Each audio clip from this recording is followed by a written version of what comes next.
شاهدا ومبشرا ونذيرا وداعيا إلى الله بإذنه وسراجا منيرا وعلى آله الذين أذهب الله عنهم الرجس وطهرهم تطهيرا.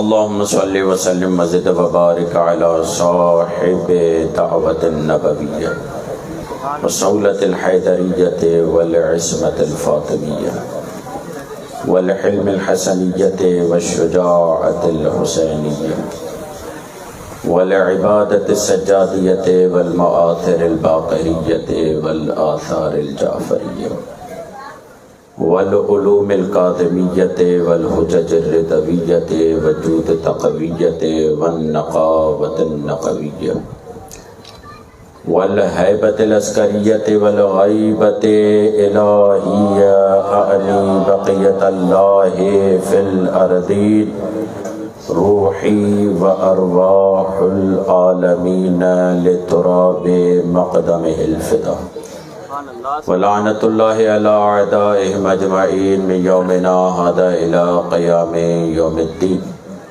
رب اشرح لي صدري ويسر لي أمري واحلل عقدة من لساني يفقهوا قولي.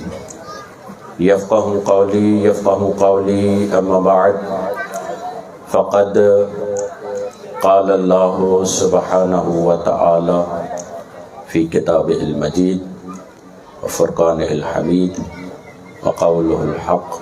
بسم الله الرحمن الرحيم.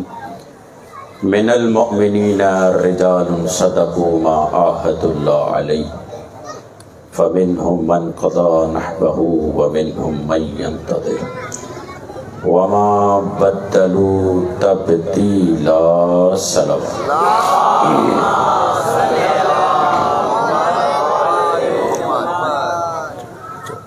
پر محمد والے محمد صلوات.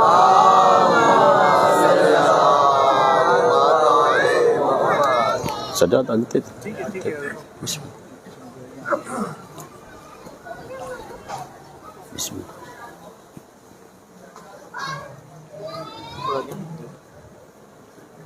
پر محمد والے محمد صلوات.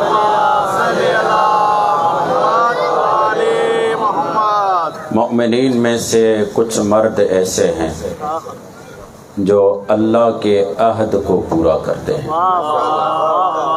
اور بتایا گیا اللہ کے عہد کو پورا کرنے کی وہ صلاحیت رکھتا ہے جو عقل و فہم و فراست رکھتا ہو. اور بات یہاں تک پہنچی کہ اگر چاہے وہ خاتون ہی کیوں نہ ہو، اگر وہ اللہ کے عہد کو پورا کرے تو پروردگار اس کے ذکر کو قرآن کی زینت بنا دیتا ہے. قرآن میں اس خاتون کا ذکر کرتا ہے، جیسا کہ کل آپ کے سامنے بیان ہوا کہ جناب بلقیس کیا کیا، جناب سلیمان کو ہدیہ پیش کیا. جب دیکھا کہ یہ اللہ کا ولی ہے تو جنگ نہیں کی، بلکہ اللہ کے ولی کو اپنی حکومت ہبہ کر دی. پتہ چلا جو اللہ کے ولی کو اپنی حکومت ہبہ کر دے، اللہ کا ولی اسے اپنی زوجہ بنا دیتا ہے. معلوم ہوا خاتون ایسی ہو جو حکومت لینے کے لیے ازدواج نہ کرے، خاتون ایسی ہو جو حکومت لینے کے لیے شادی نہ کرے. خاتون کہتے ہی اسے ہیں، بلکہ عہد کو پورا کرنے والا کہتے ہی اسے ہیں جو اپنا مال بھی دے دے، اپنی حکومت بھی دے دے، اور کہے کہ میں کیا آپ کے اہل ہوں کہ آپ مجھ سے شادی کریں. آپ توجہ فرمائیں، جب جناب بلقیس نے یہ کہا تو سلیمان نے فوراً اس کو قبول کر لیا۔ کیوں؟ اس لیے کہ جو خاتون عقل و فہم و فراست کا استعمال کرے، وہ باپ کا استعمال کرے، حکومت لینا نہیں چاہتی، وہ اپنے مشیروں کا استعمال کر کے حکومت لینا نہیں چاہتی، بلکہ جو اس کے پاس حکومت ہوتی ہے وہ بھی ولی خدا کو ہدیہ کرتی ہے، زمانے والوں کو بتانے کے لیے۔ اگر تمہیں ولی مل جائے، اس کے مقابلے میں نہ مال ہے، نہ دولت ہے، نہ حکومت ہے، نہ مال ہے، نہ دولت ہے، نہ حکومت ہے۔ اب تمہیں سمجھ میں آیا، بلقیس اپنی پوری حکومت لٹاتی ہے سلیمان پر، اور یہ تاریخ میں بتا دیا قابل ستائش بیویاں وہ ہوتی ہیں جو حکومتیں لٹاتی ہیں، نہ کہ حکومتوں کے لیے شادی کرتی۔ اسی لیے جناب خدیجہ قابل ذکر ہیں، اسی لیے جناب خدیجہ قابل رشک ہیں۔ جو محمد سے ازدواج حکومت کے لیے کریں وہ اور ہیں، جو اپنی حکومت لٹائے، اپنا مال لٹائے، اسے خدیجہ کہتے ہیں۔ زمانے والوں نے پوچھا آخر محمد سے نکاح کر کیوں رہی ہو؟ محمد میں دیکھا کیا ہے؟ کہا تم نہیں دیکھ رہے، یہ اللہ کا ولی ہے، یہ اللہ کا ولی ہے۔ اللہ کے ولی کے سامنے مال ہبہ کیا جاتا ہے، مال دیا جاتا ہے، اور دینے کا انداز یہ تھا کہ ایک مرتبہ ابھی اعلان نبوت نہیں ہوا، ابھی یہ نہیں کہا جا رہا کہ محمد صلی اللہ علیہ وآلہ وسلم نبی ہے، مگر علامتیں دیکھ لی، تمام آثار دیکھ لیے۔ ایک مرتبہ اپنے چچا زاد اس راہب کو بلا کر کہا کہ جاؤ مکے والوں کو بلاؤ، ان تمام مکے والوں کو بلا کر ایک مرتبہ میرے محمد کو بلاؤ، میرے محمد کو بلا کر میرا جتنا بھی مال ہے وہ رکھتے جاؤ، رکھتے جاؤ، رکھتے جاؤ۔ جب تمام مال آ جائے تو اعلان کرو آج کے بعد خدیجہ نے اپنی ذات کو کنیز بنایا ہے محمد کا، اور جتنا مال ہے وہ سب محمد پہ ہبہ کر رہی ہے۔ تو تاریخ نے یہاں سے یہ بتایا جتنے بھی اورینٹلزم ہے، مستشرقین ہے، اسلام پر تحقیق کرنے والے ہیں، جنہوں نے اسلام پہ قلم لکھا، ہے عیسائی، ہے یہودی، مگر پوچھا گیا اسلام کیوں پھیلا تو یہ بتایا دو شخصیتیں ایسی ہیں اگر نہ ہوتی تو اسلام عروج نہ پاتا، اسلام ترقی نہ کرتا۔ پوچھا گیا وہ دو شخصیتیں کون؟ کہا ایک خدیجہ، ایک ابو طالب۔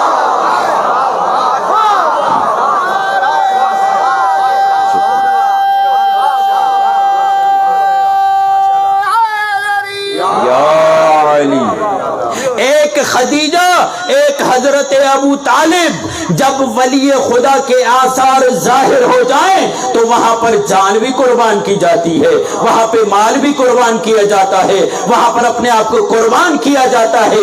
جو قربانی کا جذبہ رکھے ولی کے سامنے وہ وفادار ہوتا ہے،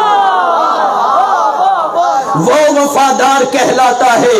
اسی لیے کہتے ہیں جناب خدیجہ جیسی زوجہ اور ازواج میں بنیادی فرق یہ ہے، توجہ رکھیے گا، جناب خدیجہ کیسی زوجہ ہے؟ کہا جناب خدیجہ وہ زوجہ ہے جس کے سائے میں نبوت و امامت پروان چڑھے، اسے خدیجہ کہتے ہیں، اور جو نبوت کے سائے میں پروان چڑھے وہ اور ہیں جس کے سائے میں نبوت پروان چڑھے۔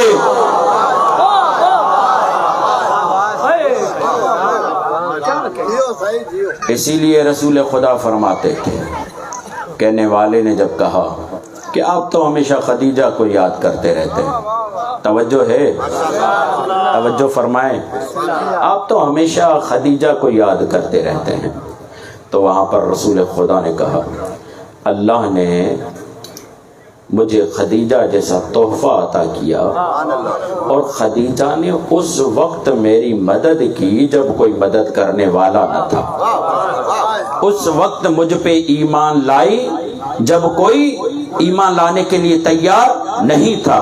خدیجہ وہ ذات ہے جس کے لیے تم بار بار مجھے کہہ رہی ہو کہ خدیجہ کو کیوں اتنا عزیز رکھتے ہو، تو سنو، خدیجہ سے اللہ نے مجھے صاحب اولاد کیا، خدیجہ سے مجھے اللہ نے صاحب اولاد کیا۔ انا اعطینا کل کوثر، جو صدف کوثر ہو، توجہ یہاں رکھیے، جو صدف کوثر ہو اسے خدیجہ کہتے ہیں۔ آپ کو پتہ ہے صدف کسے کہتے ہیں؟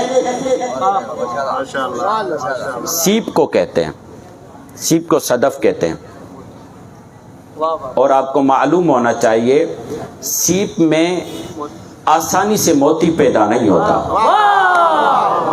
اور یہ بھی یاد رکھیں جس سیپ میں 2 موتی ہوں وہ درے نایاب نہیں ہوتا، جس سیپ میں 1 موتی ہو وہی موتی قیمتی ہوتا ہے، درے نایاب ہوتا ہے اور صدیوں میں پیدا ہوتا ہے۔ اللہ جانے خدیجہ نے کیا کیا کہ اللہ نے جناب اب پھر میں مقدمہ باندھوں، حضرت رسول خدا کو کہا گیا کہ آپ معراج پہ آئیں تو آپ کو زیب کی صورت میں زہرا دی جائے، اور جب آپ فرش پہ جائیں تو فوراً زہرا نہیں دی جائے گی، بلکہ آپ 40 دن جناب خدیجہ سے جدائی اختیار کریں اور آپ اعتکاف میں بیٹھ جائیں، عبادت کریں، افطار ہماری طرف سے آئے گا، پورا دن روزہ رکھیں گے۔ جو 40 دن کی ریاضت کے بعد محمد کو ملے اسے زہرا کہتے ہیں۔ 40 دن معراج پہ گئے، اس کے بعد 40 دن کی ریاضت، 40 دن کی ریاضت کے بعد جو محمد کو ملے اسے زہرا کہتے ہیں۔ اللہ جانے خدیجہ نے کیسی ریاضتیں کی، اب محمد کی ریاضتیں تو نظر آ رہی ہے، جناب خدیجہ نے کیسی ریاضتیں کی۔ ادھر کہا جا رہا ہے 40 دن اعتکاف کرو، روزے رکھو، اوپر سے تمہارے لیے کھانا آئے گا، تب زہرا ملے گی۔ پروردگار خدیجہ نے کیسی ریاضت کی جو ہمیں نظر نہیں آ رہی، مگر آپ نے فوراً اس کی گود میں زہرا کو رکھ لیا۔ اور ایران والے کہتے ہیں خدیجہ کوئی معمولی ذات نہیں، خدیجہ صدف کوثر ہے۔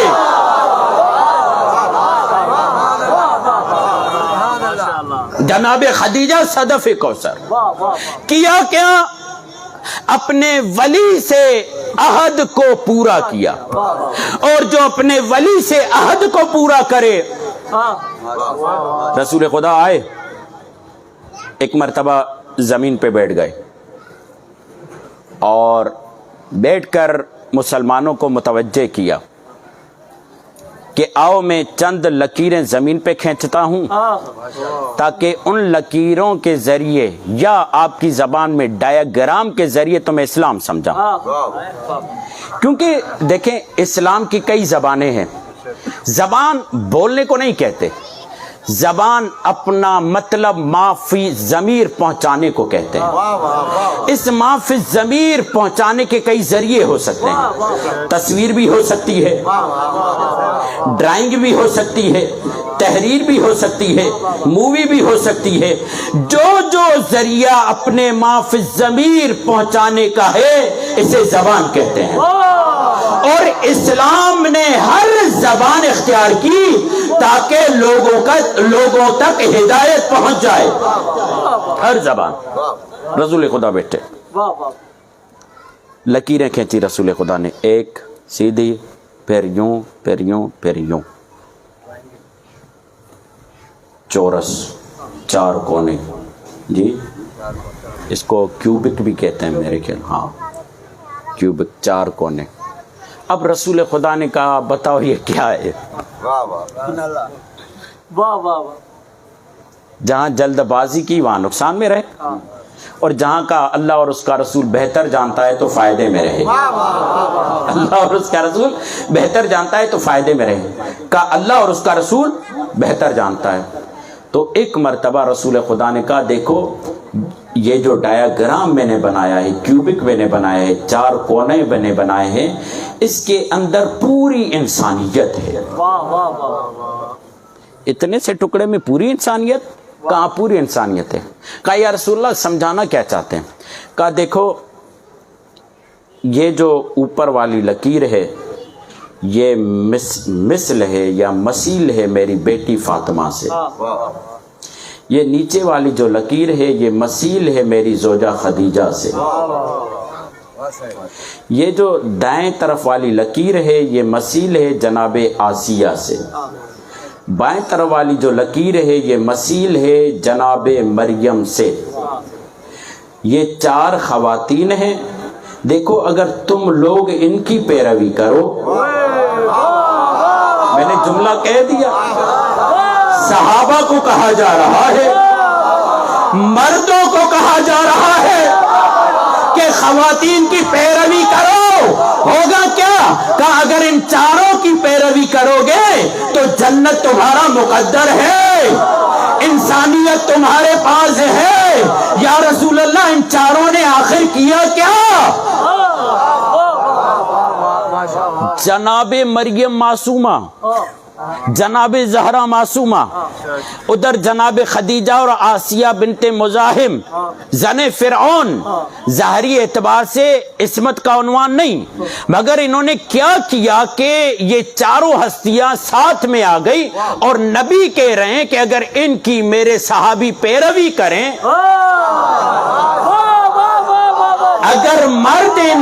اگر مرد ان خواتین کی پیروی کریں تو نجات حاصل کر لیں گے۔ تمام علماء نے سر جوڑ کر ایک نتیجہ نکالا، کہا کہ اگر ان 4 خواتین پر دقت کرو گے تو ان 4 خواتین میں ایک بات مشترک نظر آئے گی۔ کہا وہ کون سی بات؟ کہا ان 4 خواتین نے اپنے زمانے کے ولی سے وعدہ کیا، اپنے زمانے کے ولی سے وعدہ کیا، صرف وعدہ نہیں کیا، اس وعدے کو وفا بھی کیا۔ مریم نے کہا میں عزت کی قربانی دوں گی، میں عزت کی قربانی دوں گی مگر عیسیٰ کی حفاظت کروں گی۔ جناب آسیہ نے کہا میں جان دوں گی۔ جناب آسیہ نے کیسی جان دی کہ قرآن مجید میں سورہ حجرات میں مومنین کو کہا گیا، مومنین کو کہ اگر تمہارے لیے بہترین کوئی نمونہ ہے تو جناب آسیہ ہے، اے اپنے آپ کو مومن اور مرد کہلوانے والوں، اس عورت کی پیروی کرو تمہیں نجات مل جائے گی۔ یعنی یہ خواتین وہ جناب خدیجہ 2 ولیوں کو پناہ دینے والی، پھر یہ جملہ ہے جن کی پناہ میں، ان ولیوں کی پناہ میں جو رہیں وہ ازواج کہلاتی ہیں، اور جن کی پناہ میں ولی رہیں انہیں خدیجہ کہتے ہیں۔ رسول خدا کا فرمان، جب تک خدیجہ ابو طالب تھے مجھے کوئی پریشانی نہیں تھی، کوئی دقت نہیں تھی، جس کے ذریعے کائنات کو فیض ملے وہ کہے میری پناہ گاہ کو خدیجہ کہتے ہیں۔ صلوات بھیجیے محمد والی۔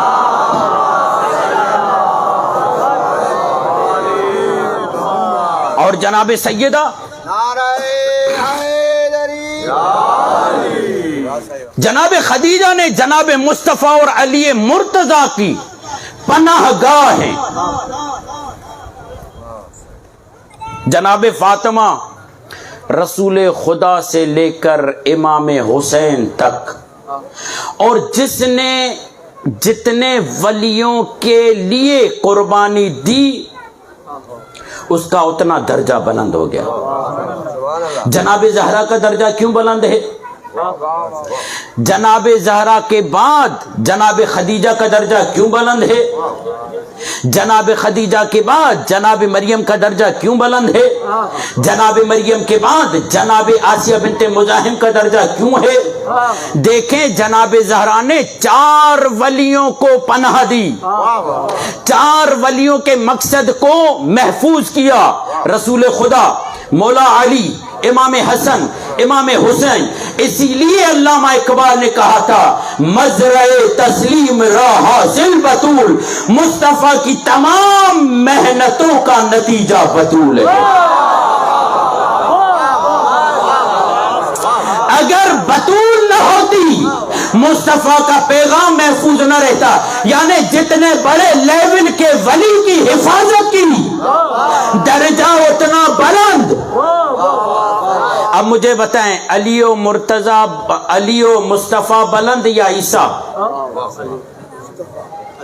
ظاہر سی بات ہے جب علی و مصطفیٰ بلند ہیں تو جناب خدیجہ کا خود بخود رتبہ مریم سے بلند. جناب خدیجہ کا رتبہ خود بخود جناب مریم سے بلند ہونا چاہیے. اب موسیٰ بلند یا عیسیٰ؟ جناب عیسیٰ. اب ظاہر سی بات ہے کہ جناب عیسیٰ کو جس نے پناہ دی، جس کی تربیت کی، جس کے لیے اپنی قربانی دی، اپنے جان کی، اپنے مال کی، اپنی ناموس کی، تو جناب عیسیٰ کی پناہ گاہ جناب مریم جب انہوں نے اتنی قربانی دی تو اللہ نے ظاہر سی بات ہے ان کا رتبہ جناب موسیٰ کے پناہ دینے والے سے زیادہ رکھا. مگر کہنے کا مقصد یہ ہے عزیزان محترم، اگر یہ خواتین اپنے اپنے زمانے کے ولی سے عہد کر کے اس کو وفا کریں تو زمانے والوں کو کہا جاتا ہے، صحابیوں کو کہا جاتا ہے جیسے خواتین ہو کر نہ ڈری، جیسے انہوں نے عذر پیش نہیں کیا ہم خواتین ہیں گھر میں بیٹھ جائیں، ہم خواتین ہیں باہر نہیں نکلیں گے، ہم خواتین ہیں دفاع نہیں کریں گے. کہا اگر مباہلہ میں زہرا نہ جاتی نہ نبوت کا دفاع ہوتا نہ امامت کا. یہ نہیں کہا میں خاتون ہوں، ہی یہی تھا اگر زہرا آئے گی تو نبوت کا دفاع ہوگا، اگر زہرا آئے گی تو ولایت کا دفاع ہوگا. یعنی ولایت کے دفاع میں اپنے گھر کو چھوڑ دیا، بہانہ بازی نہیں کی.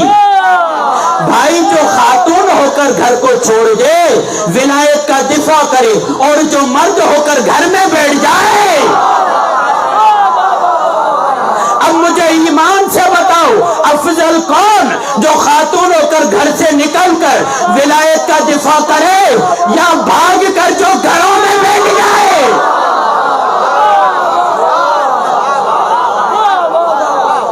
ارے تم کیوں دوڑ رہے تھے؟ کہا کیا کریں، ہم نے یہی سنا کہ محمد نہ رہے تو کہا کیا پلٹ کر بھی دیکھتے، کہا ہمیں ہوش ہی نہیں تھا.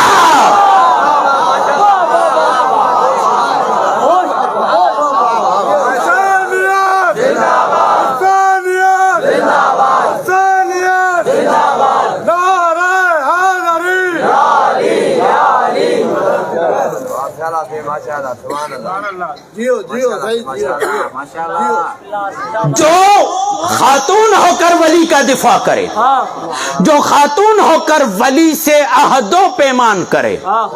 اب بات یہاں آئی کہ یہ جو عہد ہے یہ ہر عمر، ہر سن، ہر صنف کے لیے ہے.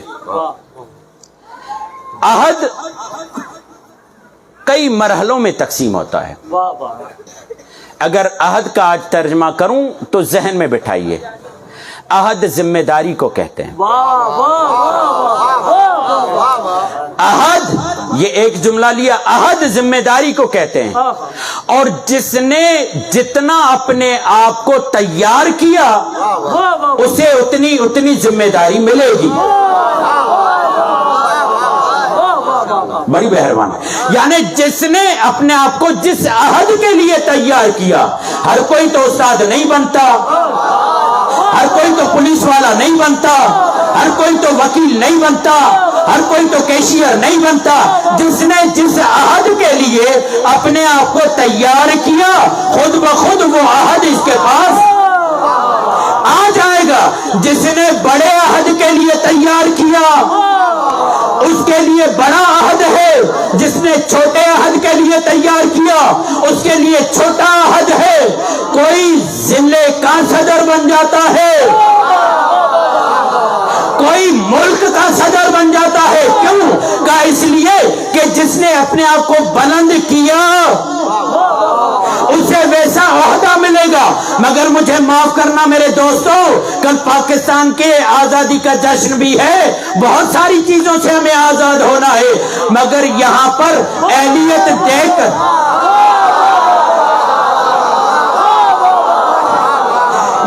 اہلیت دے کر عہدے نہیں دیے جاتے. ارے پیسہ خرچ کرو، خود بخود عہدہ مل جاتا ہے. پتہ چلا سقیفائی نظام موجود ہے، ووٹ لو، خلیفہ بن جاؤ.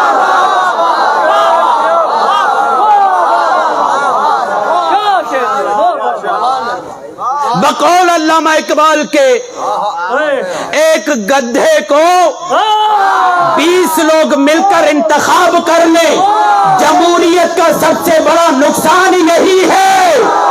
اللہ کے ہاں جمہوریت نہیں ہے، اللہ کے ہاں جمہوریت نہیں ہے.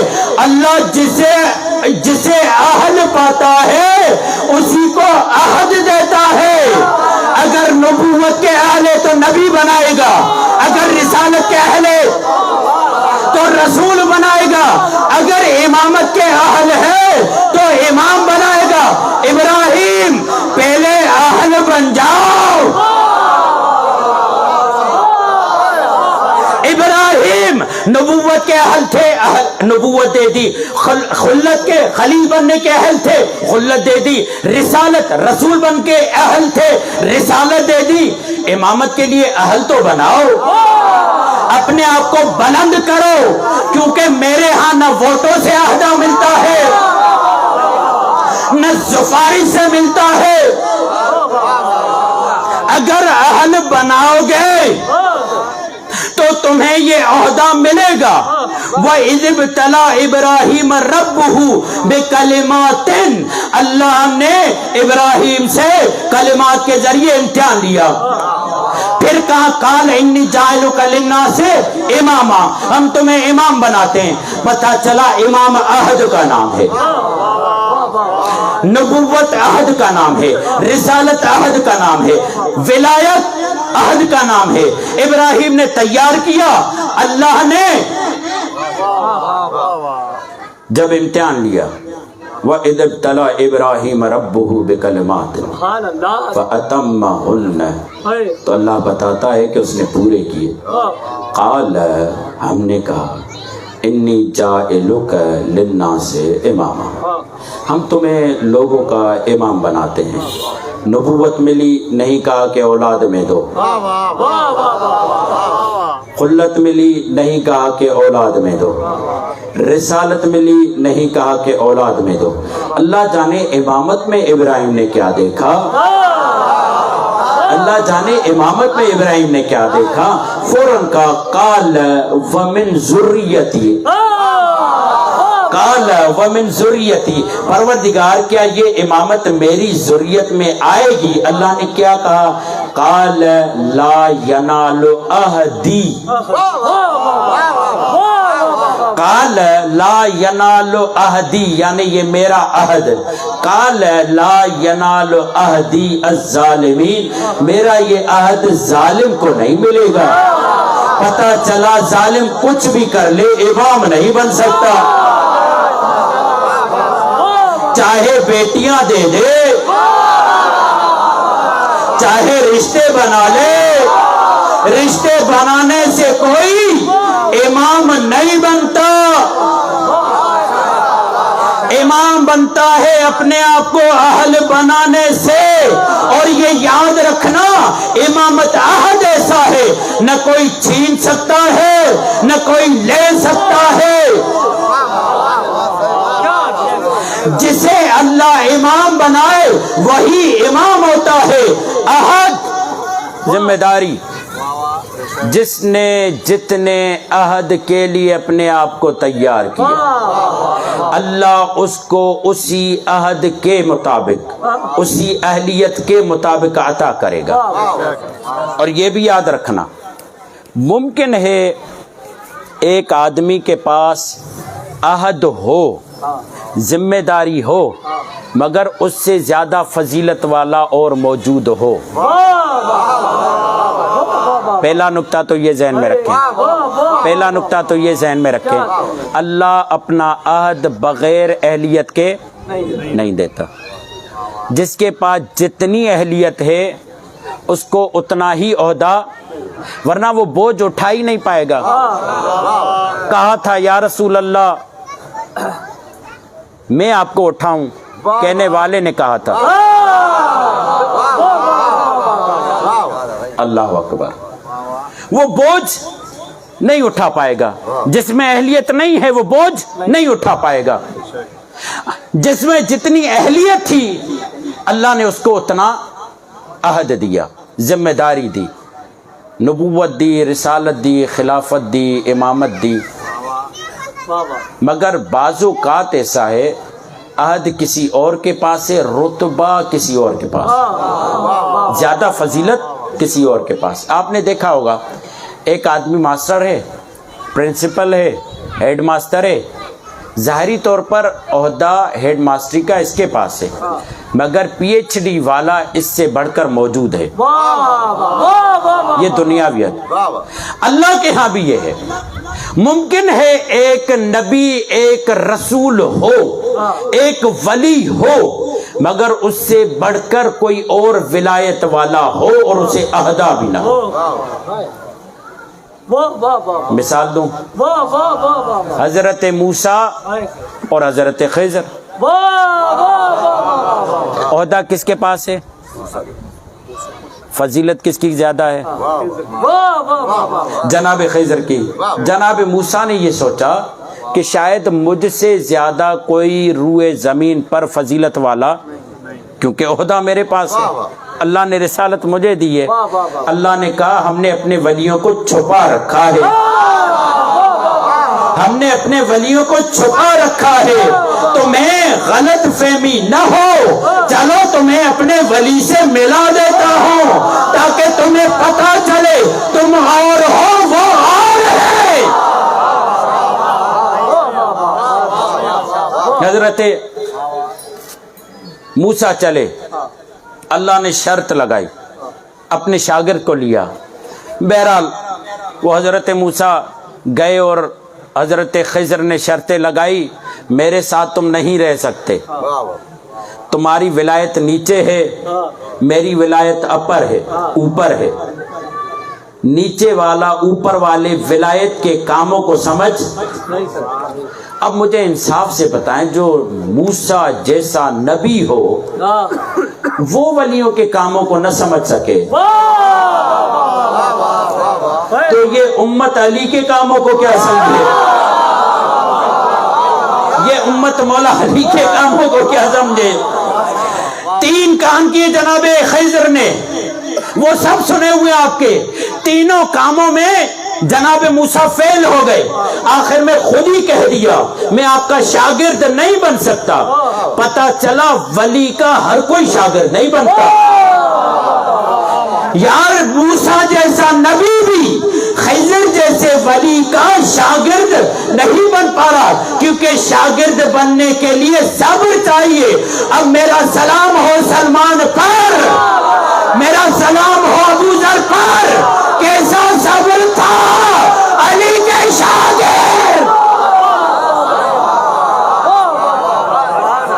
کیسا صبر تھا علی کے شاگرد ہو گئے۔ مگر جیسے ہی یہ دونوں جدا ہو رہے تھے، اب بتا رہا ہوں کہ ان کی وسعت کیا ہے، جیسے ہی جدا ہو رہے تھے ایک پرندہ آیا، اس نے سمندر سے ایک چوند بھری، مشرق دیکھا، مغرب دیکھا، جمال دیکھا، شمال دیکھا، جنوب دیکھا، اور ایک مرتبہ اڑ گیا۔ ایک مرتبہ یہ جو ابھی خضر موسیٰ کو راز بتا رہا تھا کہ میں نے یوں کیا تمہیں سمجھ میں نہیں آیا، میں نے یوں کیا تمہیں سمجھ میں نہیں آیا، میں نے یوں کیا تمہیں سمجھ میں نہیں آیا، اب خضر بھی پریشان ہے کہ یہ ہو کیا رہا ہے،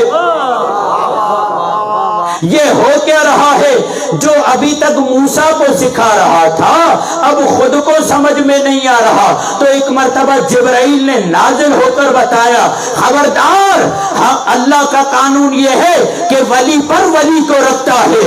ارے اللہ نے ولی کو چھپا کے رکھا ہے، جیسے موسیٰ سمجھ رہا تھا مجھ سے بڑھ کر کوئی نہیں، توجہ، جیسے موسیٰ سمجھ رہا تھا مجھ سے بڑھ کر کوئی نہیں، شاید تم بھی یہ سمجھو کہ مجھ سے بڑھ کر کوئی نہیں، جو چھپے ہوئے ولی ہیں ان کے مقابلے میں تمہارا علم ایسے ہے جیسے پرندے کی چونچ میں قطرہ اور ان کا علم سمندر۔ یہاں پر امام جعفر صادق علیہ السلام جملہ فرماتے ہیں، خضر کے پاس 70 اسرار تھے، ہمارے پاس 70,000 اسرار۔ کیا ملا یہاں سے نتیجہ؟ نتیجہ یہ ملا کہ بعض اوقات اللہ عہد کسی اور کو دیتا ہے، مگر ضرور نہیں کہ اس سے بڑھ کر کوئی رتبے والا۔ خواتین میں بھی ایسے ہے، ممکن ہے ایک مرد ہو نبی ہو مگر ایک خاتون اس سے زیادہ فضیلت میں ہو۔ جناب مریم نبوت کس کے پاس ہے؟ جناب زکریا کے پاس۔ فضیلت کس کی ہے؟ مرد کی فضیلت نہیں ہے، عورت کی فضیلت ہے۔ یہی وجہ ہے کہ جناب زکریا جناب مریم کی تعظیم میں کھڑے ہو جاتے تھے، اور جب آئے تو بے موسم کے پھل دے کر سوال کرنے لگے کہ یہ کہاں سے آئے ہیں۔ میں تو یہی کہوں گا آپ بھی نبی ہو، آپ بھی ولی ہو، آپ کو تو سوال کرنا ہی نہیں چاہیے۔ سوال کرنا بتاتا ہے جناب مریم کا مقام اور ہے، میرا مقام اور ہے، اور یہاں سے جناب زکریا نے ایک درس لیا، جو اللہ بغیر موسم کے پھل عطا کرے جناب مریم کو بھیجے۔ نہ کوئی درخت کا اہتمام ہے، نہ کوئی موسم کا اہتمام ہے، نہ کوئی ظاہر ہیلا وسیلہ ہے، اللہ اس کو پھل دیتا ہے۔ میں بوڑھا ہو گیا تو کیا ہوا؟ کیا اللہ مجھے اولاد نہیں دے سکتا؟ محراب میں آیا، دعا کی، پروردگار تجھے واسطہ مریم کا پہلی دفعہ دیکھ رہا ہوں کہ ایک نبی ایک خاتون کا وسیلہ دے رہا ہے۔ گویا جناب زکریا بتا رہا ہے، تمہیں سمجھانا چاہتا ہوں، ہمیشہ مردوں کا وسیلہ نہیں دیا جاتا، کچھ خواتین بھی ایسی ہوتی ہے جن کا وسیلہ دیا جاتا ہے۔ آدم کو دیکھو گے تو فاطمہ کا وسیلہ،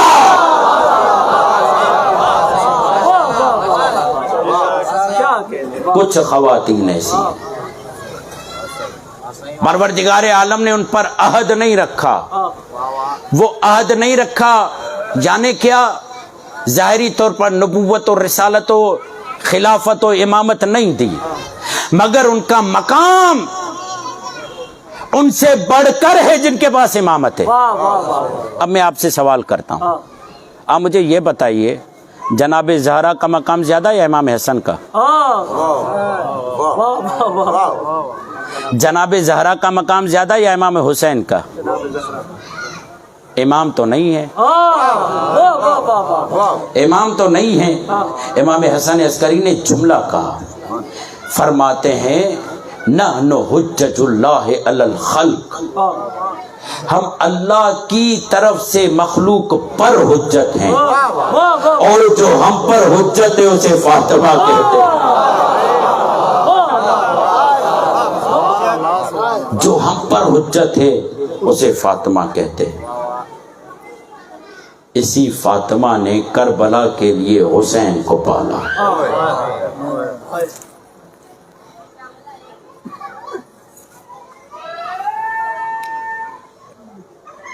اور حسین نے اپنے کردار سے کچھ ایسے کام کیے کہ مدینے میں ہی حسین کے عاشق پیدا ہو گئے۔ ایک بچہ 9 سال کا رسول خدا نے دیکھا، اور دیکھ کر رسول خدا نے اسے بلا کر گلے لگایا۔ جب گلے لگایا، بوسہ دیا، صحابہ پریشان ہو گئے، حساس ہوتے ہیں لوگ۔ کہا یا رسول اللہ، ہم بوڑھے ہیں، آپ ہماری اتنی تعظیم نہیں کرتے جتنی اس بچے کی تعظیم کر رہے ہیں۔ کہا تم نے کبھی دیکھا ہے یہ بچہ کیا کرتا ہے؟ کہا کیا کرتا ہے؟ توجہ یہاں رکھے، لائٹ کو چھوڑ دیں آپ، توجہ یہاں رکھے، آج کوئی مائک میں بھی تھوڑا بہت مسئلہ تھا۔ کہا تم نے دیکھا ہے کبھی یہ بچہ جب حسین چلتا ہے یہ حسین کے قدموں کی خاک اٹھا کر سرما بناتا ہے؟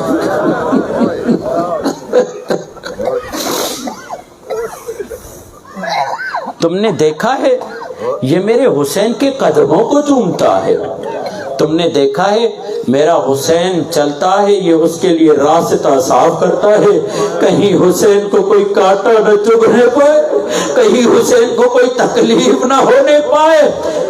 پوچھا گیا آخر یہ ہے کون؟ کہا اسے حبیب ابن مظاہر کہتے ہیں۔ دوست ہو تو ایسا، چاہنے والا ہو تو ایسا، عاشق ہو تو ایسا، یہ حسین سے محبت کرنے والا حبیب۔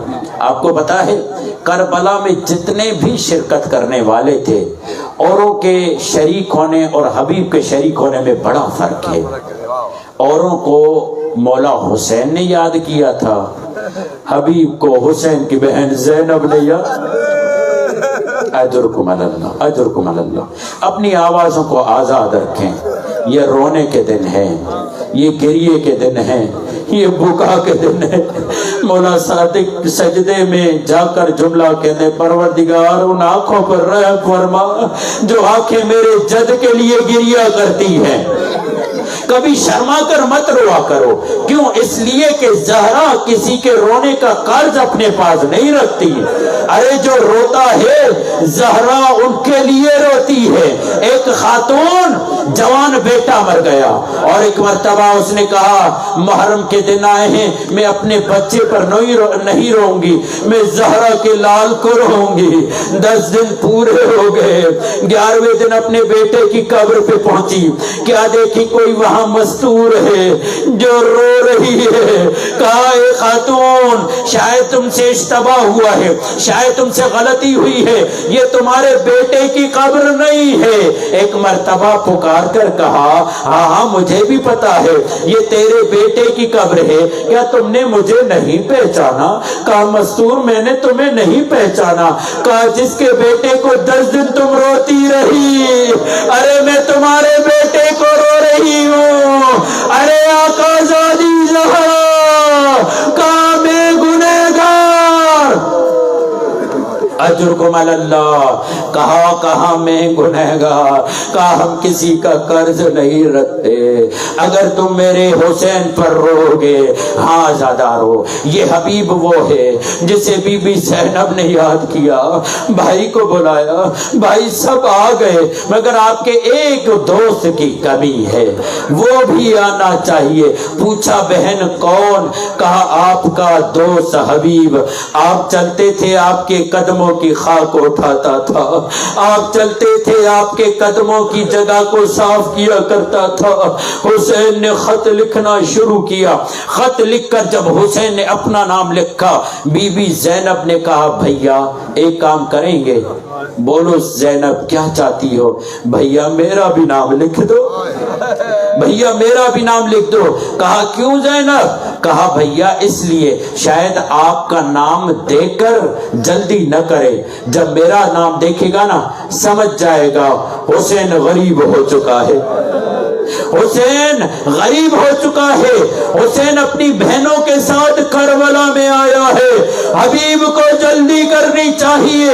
ابھی گھر میں حبیب کھانا ہی کھا رہے تھے، حسین کے قاصد نے دق الباب کیا، دروازہ کھٹکھٹایا، ایک مرتبہ پوچھا کون؟ کہا انا ورید الحسین، میں حسین کا قاصد ہوں۔ لقمہ چھوڑ دیا، دروازے پر دوڑ کر پہنچا، خط کو آنکھوں سے لگایا، ایک مرتبہ خط پڑھا، بدن لرز گیا، نام زینب کو دیکھا، ایک مرتبہ گریہ کرنے لگا۔ ارے آنکھوں کو کس انداز سے میں خدا کی بارگاہ میں لے جاؤں؟ ایک مرتبہ زوجہ کے پاس آیا، کہا کیا بات ہے؟ کہا مولا حسین نے خط بھیجا ہے، کیا چاہتے ہو؟ دیکھو یہ مولا حسین کا خط ہے۔ کہا کیا چاہتے ہو؟ کا سوچ رہا ہوں تم یہاں موجود ہو، تمہیں چھوڑ کر کیسے جاؤں؟ حبیب کی زوجہ نے کہا حبیب تم پر افسوس ہے، کیا تو وہی حبیب ہے جو حسین کے قدموں کی خاک کو اٹھاتا تھا؟ کیا تو وہی حبیب ہے جو حسین کے راستے سے کانٹوں کو ہٹاتا تھا؟ کیا تو وہی حبیب ہے؟ اے حبیب تو بیٹھ جا، میں حسین کی مدد کو جاتی ہوں۔ ارے حبیب، حسین بہنوں کے ساتھ کربلا، اجرکم علی اللہ۔ ایک مرتبہ حبیب آئے، گھوڑے کی گردن میں باہیں ڈال کر غلام کہتا ہے اے گھوڑے گھبراؤ نہیں، اگر میرا آقا نہ آیا تو میں سوار ہو کر حسین کی مدد کو پہنچوں گا۔ حبیب نے یہ جملہ سنا، پریشان ہو گیا۔ ارے حسین تو اتنا غریب ہو گیا کہ غلاموں کو تیری غربت پہ ترس آ رہا ہے۔ ایک مرتبہ حبیب جلدی سے دوڑ کے کربلا پہنچا، کیسے پہنچا اللہ جانتا ہے۔ تکبیروں کی صدائیں بلند ہوئی، کون آیا؟ کہا جسے زینب نے بلایا وہی آیا ہے۔ ایک مرتبہ بی بی زینب نے کہا آنو محمد جلدی کرو، جاؤ حبیب کو کہو اماں زینب سلام کہتی ہے۔ اب جو سلام کی آواز آئی، حبیب زمین کربلا پہ بیٹھ گئے، خاک کو سر میں ڈالا۔ ارے زہرا جائیو، تم پہ یہ حرمت۔